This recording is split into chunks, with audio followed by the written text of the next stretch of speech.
விஞ்ஞான வளர்ச்சியினால் தொழில்நுட்பங்கள் விரிவடைந்த நிலையில் அதற்கேற்ப குற்ற சம்பவங்களும் வினோத பாதையில் பயணிப்பது பதற்றத்தை ஏற்படுத்தி வருகிறது. அந்த வகையில் தென்காசியில் அரங்கேறிய ஒரு சம்பவம்தான் அனைவரையும் அதிர்ச்சிக்குள்ளாக்கி உள்ளது. தென்காசி மாவட்டம் செங்கோட்டையிலிருந்து சுரண்டை செல்லும் இலத்தூர் பகுதியில் கடந்த 11ஆம் தேதியன்று இளம்பெண்ணின் உடல் எரிந்த நிலையில் சடலமாக கிடந்திருக்கிறது.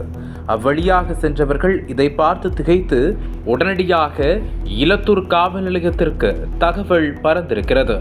மாவட்ட எஸ்பியான அரவிந்தருக்கும் தகவல் போக அவரோடு இலத்தூர் போலீசார் சம்பவ இடத்திற்கு விரைந்துள்ளார்கள்.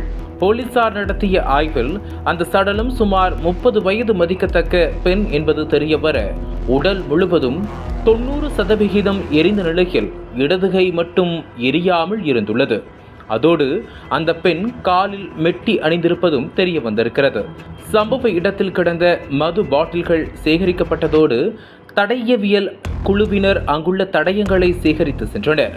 கொலை செய்யப்பட்ட அந்த பெண் யார், கொலையானது எப்படி, கொலையாளி யார் என்ற பல்வேறு கோணங்களில் விசாரணை மேற்கொள்வதில் போலீசாருக்கும் இந்த வழக்கு சவாலாக மாறியது.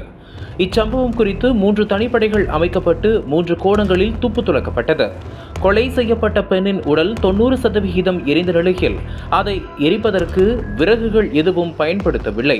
உடல் எரிந்து கிடந்த இடத்திலேயே அதற்கு அடையாளமாக எந்த கட்டைகளும் இல்லை, சாம்பலும் இல்லை. ஒருவேளை பெட்ரோல் மூலம் எரிக்கப்பட்டிருந்தால் உடல் இந்த அளவுக்கு எரிய நிச்சயம் வாய்ப்பில்லை.